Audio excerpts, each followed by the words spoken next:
Pack Strife here. I wanted to make a small video today that just goes over how Alex can deal with one of the more annoying moves that I was having to deal with, last time I played on stream. So that move is Vega's Flying Barcelona attack, or his wall dive. It's a little different in this game than it has been. In this game, it's a motion instead of charge motion. Vega has no more charges, so he can do it anytime he wants. It's a Dragon Punch motion. He can do it backwards or forwards. After he jumps off the wall, he has two follow-ups he can do. The slash, which is just hit any punch button, or he can do the grab follow-up, which is just hit, light punch and light kick together, just like you would on a normal throw. And the hit can cross up. One of the strange things about, or something that's a little different about the hit in this game, is that the advantage is a little bit different in how it works. So if you hit someone with the claw dive, you get a knockdown. If you do not have the claw on, you hit somebody, they remain standing, and Vega can actually get a combo off of it. The advantage on block is a little different too. So if you block the clawed version, he's actually a little bit negative. He's like -1 or -2. Alternatively, if you block the unclawed version, it depends on where you block. If he does it high, you're about even, and then if you block it low, he's actually still at advantage. So it seems like about +1 or +2. So that's pretty much everything for the normal one. He also has an EX version that can be done both ways. Biggest difference here is that it actually has a hit on the way to the wall. The hit starts in 9 frames and allows for follow-up attacks. The hit on the way to the wall actually does not hit crouching characters. So let's say a Vega player is trying to fish for a combo, trying to do cancelable normals into, damage. If this move hits you crouching, the follow-up will actually miss completely. This is also a reason why you might have to deal with the follow-ups a little bit more. You won't necessarily see this a lot in neutral, but it could come up from missed combo opportunities or someone not confirming if you're standing or not. So, that's the move. What can Alex do about it? Luckily, Alex has, a lot of answers to it actually. He has grounded anti-airs he can use. His stand jab is exceptionally good at this. It's quick, fast, it reaches right above his head, kind of right where Vega comes down a lot of the time. It's pretty strong against it. He also has Forward and Fierce, his lariat move. It's a little bit better if Vega's coming from the front, sometimes can score a counter hit for you. It also moves him forward slightly, so if he's trying to aim it, just off your back shoulder for a cross up, a lot of times this will dodge the move completely. He also has EX knee. EX knee, if done late, will usually beat any version that Vega does. Specifically if you do like a wiggle DP where you go to the corners of your stick, the diagonals, so that the cross up doesn't mess it up, and just do it late. A late one, it'll usually beat the follow up. Even if you do it early, you usually escape, so you won't be punishable. Other than those grounded options, he also has, you can meet him in the air. The buttons for this are usually going to be jump medium kick and jump jab. Both of those do the, a pretty good job of dealing with the move. Other than that, I should say that you can also avoid the move. Just avoid the move. If you don't, instead of trying to counter it with a physical attack, you can just avoid it completely. I'll show you a couple examples real quick. This will just be his, just doing the regular off the wall attack here. So I'll show you kind of how it looks. There's jab, lariat. You'll see, pretty good if he's coming from the front. It's not as effective, like I said, if he's kind of there. Although that hit pretty far behind him.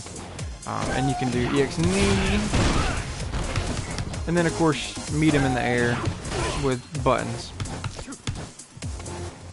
So other than that, oh yeah, and you can also avoid, like I said, try to dash under. With Alex, you also have slash elbow that can go, build a little bit meter while you're moving forward, as long as he doesn't cross you up so you lose your charge. Dashing forward, just trying to avoid the move completely is, you know, pretty good option as well. I shouldn't. A special note in that regard is Alex's. I guess it's his V-trigger move. He gets his sledgehammer lariat. It moves him so far that Vega almost never can, you know, punish even where it goes. So those are some movement options that he has as well.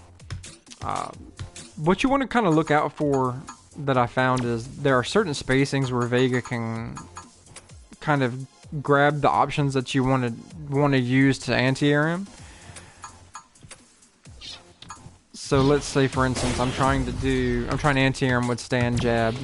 Off of this specific setup, you'll see the jab just whiffs. There's no timing here where I can actually use that jab to anti-air Vega.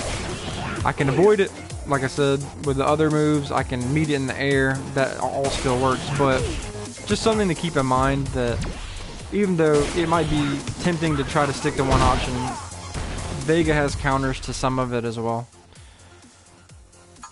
The only other thing I'll say is that in this game they changed Flying Barcelona a little bit, and that Vega can no longer use the move to run away. So for instance, let's say in the corner, a lot of times what would happen is Vega players would try to get you to block the attack so that they could just escape the corner and reset. In this game, it doesn't seem like that works. Specifically, let's see here.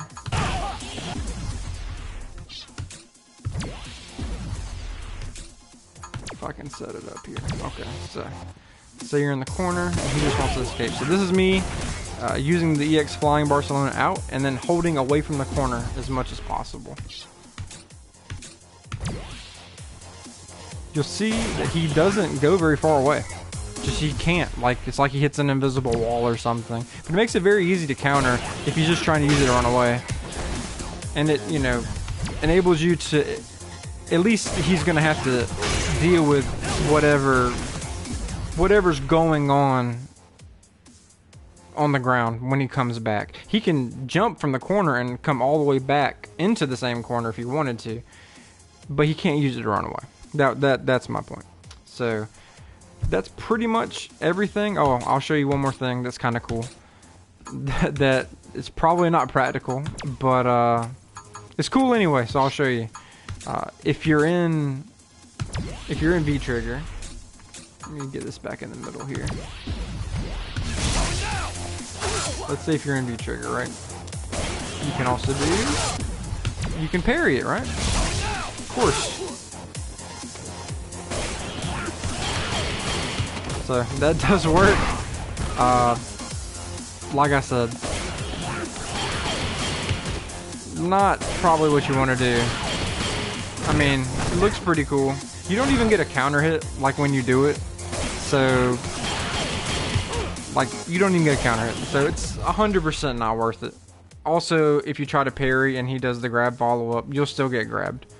So it's just not great in general. But like I said, you can still use the actual lariat follow up to escape it pretty well. So that's a good option too. That's pretty much everything. Yeah, that's pretty much everything I wanted to say about it. If you use a different tactic or something I missed, please let me know. I'll, you know, leave it in the comments or, you know, something like that. Otherwise, just let me know about the video, see if this was a good format. I'll be making some more probably regarding other troublesome moves or situations. Just, you know, kind of what's going on, the options, and all that kind of thing. So, thank you very much for watching, and I will see you guys next time.